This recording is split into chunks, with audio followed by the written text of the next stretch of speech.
We have Dr. Ayemibo now joining us for this conversation. Dr. Bamidele Ayemibo is the CEO and lead consultant at 3T Impact Trade Academy. Dr. Ayemibo, welcome, good afternoon, and welcome to the program.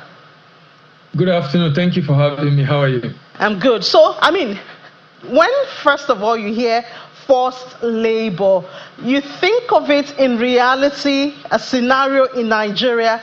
Where exactly do we have that? No, in this case, it's not forced labor from Nigeria. It's actually forced labor from where Nigeria is importing from. And I think it's important to make that very clear. The U.S. measure is not based on finding that Nigerian exporters themselves are producing goods with forced labor. Rather, the U.S. Trade Representative found that Nigeria had failed to establish and effectively enforce a legal prohibition against importing goods made with forced labor. And that's the issue now, which is where the Trade Act, Section 301 of the Trade Act of the U.S. is what is being used to slam this 12.5% on Nigeria and, of course, 59 other countries around the world. So, where are these goods coming from, and what would be an ideal law for Nigeria to escape this? Okay, so products affected in this case include polysilicon, which is said to be coming from China. And sometimes when you hear some of these things, you begin to ask questions around, does it look like some other country have been targeted in terms of what they are selling to other parts of the world? But definitely China is a major country being affected in this case. China, India also another country that has been affected. But for Nigeria, polysilicon from China, and then cotton mixed material also from China are affected. And the report state that China dominates the global polysilicon production actually, and they are Chinese. Their input actually, the raw material for producing that item involves some level of forced labor, and that's one of the reasons why this is affecting Nigeria. So what does this extra tariff, what does it mean? What impact can it have? It's going to have a far-reaching impact on Nigeria actually, because if you look at what Nigeria currently exports to US, current Nigerian export to US, apart from crude oil, urea and fertilizer, which is the major one I think will be affected, cocoa beans, other products like lead, natural rubber, soya beans, and cashew. Now, urea and fertilizer in fact, two major companies contribute 35% of Nigerian exports to the US. Two major companies, Indorama and Dangote. And these are fertilizer products that are being shipped to the US, which are going to be affected. But I think before we talk about what will be affected, it's important also to have an idea of the exceptions, because US also is conscious of the fact that, in as much as you want to implement this kind of policy, you're also looking at how does it affect you as a country. And that's where Nigeria have an advantage, actually. So US actually have some exempted products from this. Crude oil is exempted, cocoa product is exempted, natural rubber is exempted, animal hide is exempted, fertilizer and pesticides are exempted. Drugs are also exempted. Now, this is important. So for Nigeria, because we export crude, because we export fertilizer, because we export rubber and cocoa to the US, those products are not going to be affected because US need them as much as they want to implement this policy. And that will be an advantage I think we will likely have in this scheme of things. However, other products that are exported to the US that are supposed to be covered by AGOA, interestingly, this particular Section 301 tariff on Trade Act of the US does not allow AGOA eligible products to enjoy tariff-free. Meaning, even if you are eligible under AGOA, but this law does not allow you to enjoy that benefit. So that means we will still be taxed 12.5. in spite of the fact that we are under AGOA. Yes, and AGOA extends to December. All right. Well, I wish that Nigeria can, among other things, take advantage of those areas that the U.S. know that they need from the country. I think that's what that's what Iran is doing with the Strait of Hormuz when they got the choke point and then they're holding the U.S. there. But thank you so much, Dr. Bamidele Ayemibo, the Chief Executive Officer and Lead Consultant at 3T Impact Trade Academy. Thank you for your time. All right. Thank you for having me, and bye-bye. Bye. Head to the markets now. We see major indexes on the continent, that's the African continent, were positive at intraday, including Nigeria. Pleasant one for us there. 247,848.80 is up 0.20%. Johannesburg is also up almost 1%. It looks good right there. And then we go to other parts of the continent. Egypt is positive, as well as Nairobi. Nairobi closed Friday positive. And then we move to the Middle East. See, also positive. I guess we shouldn't be surprised, because the talks, and the seemingly ease that might be coming the way of Iran and US. So we see Dubai positive, Abu Dhabi positive. See the other market also positive at intraday. Oh, sorry, Tadawul is the only negative, but Qatar is also positive. In the United States, as expected, markets rallied because oil prices declined. The Dow Jones, the S&P, the Nasdaq, all positive. And Asia closed in the green. Predictable, yeah? Kospi, we see rose. Nikkei is up. Kospi is up. Hang Seng is up, as well as the other markets. They are all positive. Let's join Chief Honda Chimbelu now, find out what's going on in Europe. If this positive sentiment has spread over there, Chip, is it positive?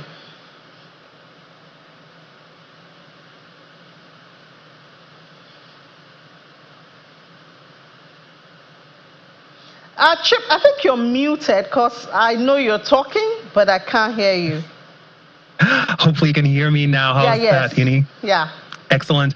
I was just saying that European shares are also in the green, so that positive sentiment has also moved on here, with shares, of course, significantly higher. The stock 600 is up 0.7%, and Germany's DAX is trading or doing even better, 1.6% higher.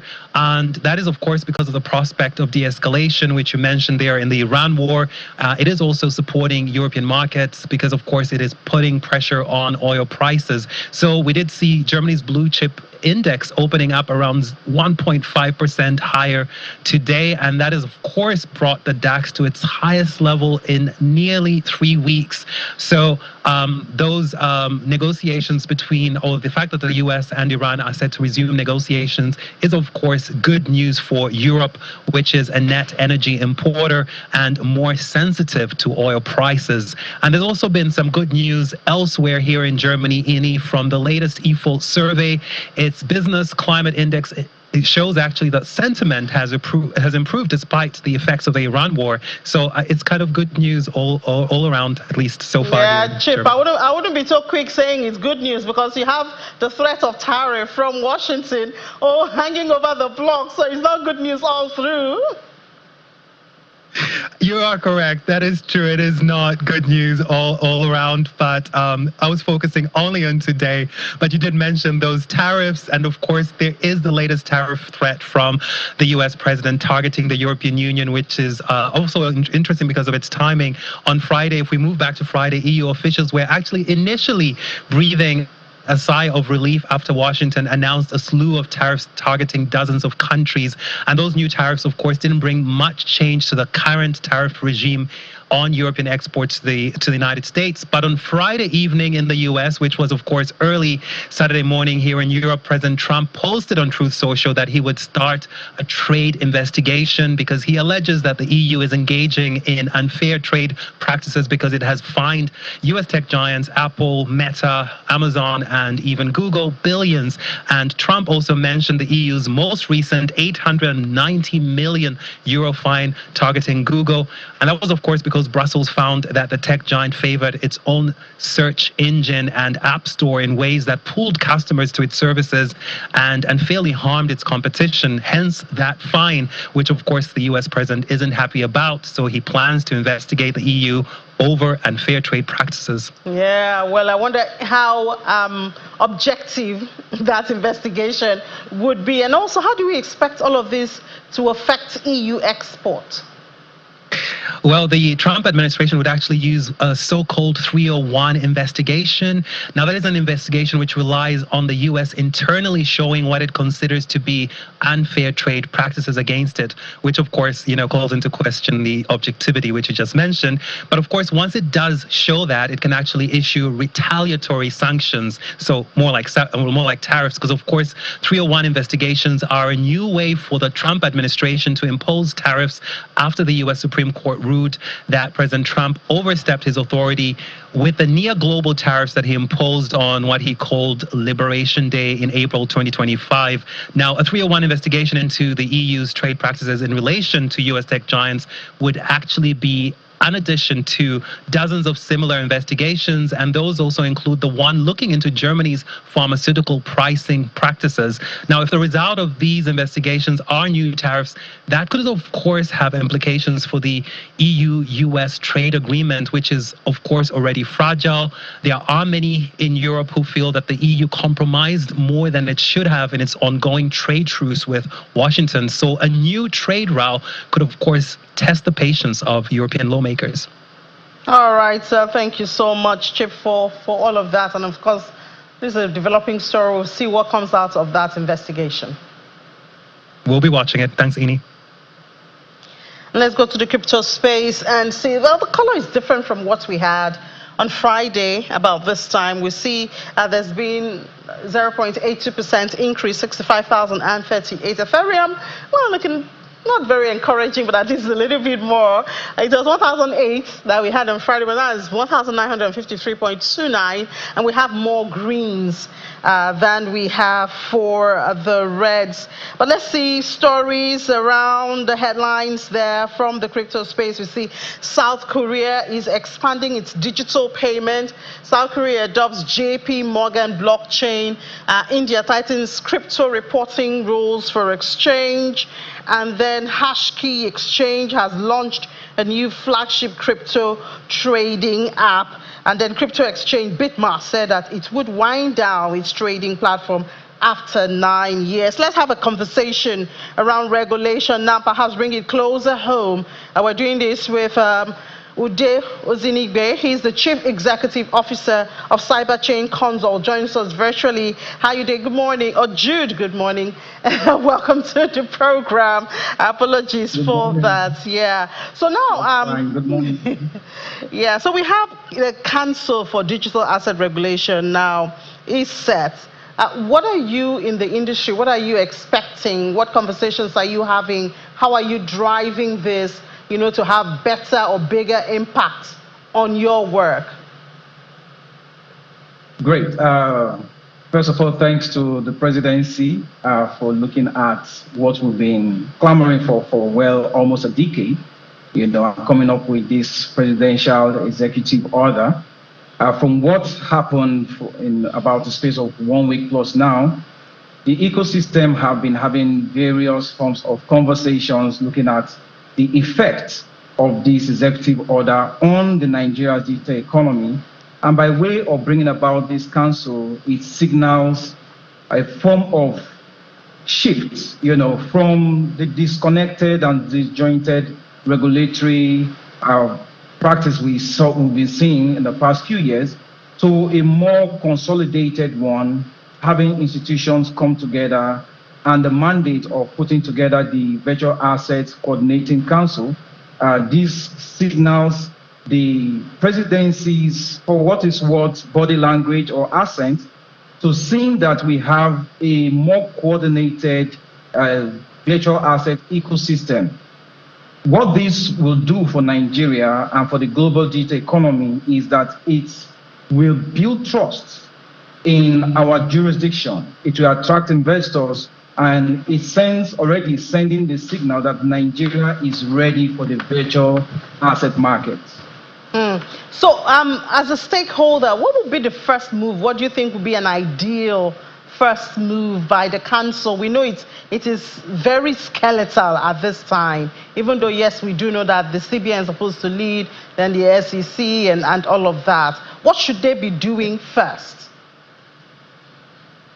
Okay, so it's to address the first challenge we've been having, which is the disjointed regulation and the ambiguity of who is to regulate what. So over time, we've had the SEC, the Securities and Exchange Commission, giving out licenses and having their sandbox. We also have the CBN, the Central Bank of Nigeria, also having its own sandbox. And with this council setup, we've seen a few more players coming into the ecosystem, the NRS, the National Revenue Service, and the Nigeria Revenue Service. We also have the NFIU. So the first thing we will be expecting is harmonization, eliminating the regulatory ambiguity, having players in the ecosystem understand that there is now, for what it's worth, a one-stop shop that everybody should go to, which is the Virtual Assets Coordinating Council. So when you go there, from there, a player is directed to any other entity that they need to go to. So that investor confidence is now established by having a clear-cut place to go to. This does not eradicate the work of the other regulators, but it brings together a coordinated stance, right? So that's the first thing we're expecting, that coordinated framework to say this person does this entity does that. So the ambiguity is completely eradicated and clarity is brought into the ecosystem. Yeah, but Jude, when you have so many regulators and all of that, doesn't this threaten the decentralization element in the crypto space? Well, so to put this in clear perspective, decentralization is a function of the technology. It's more like, let's bring it to what people know generally, electricity. So electricity is a technology which can be said to be a decentralized kind of technology if we are bringing it into the crypto space. So the intrinsic nature of the technology remains what it is. So blockchain is a technology upon which players can build different solutions. So as you have electricity, you can run internet on it, you can play music on it, you can watch TV on it, you can do live stream on the electrical technology. However, an entity like NCC, the Nigerian Communications Commission, will now come to regulate how you use your internet. Now the Nigerian Broadcasting Service can regulate how you use your television and radio while it's still being powered by electrical technology. Now bringing it to blockchain. Blockchain is a technology which is decentralized. So it will remain as a decentralized technology. However, players that want to use that technology to run their businesses will have to adhere to the regulatory demands of the nation. So it is not the technology that is being regulated. That's why the technology on its own will remain decentralized. It is the byproducts that will now play on that technology that needs to be regulated. So if you are a virtual asset service provider, like how we commonly know them as exchanges or wallets or infrastructure providers, how you run your exchange within Nigeria will be regulated. Yeah.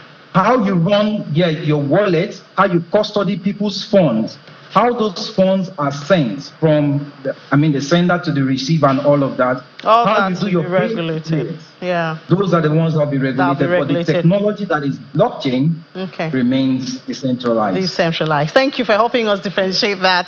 Judo Zinigwe is the Chief Executive Officer of Cyberchain Consult. Thank you for your time.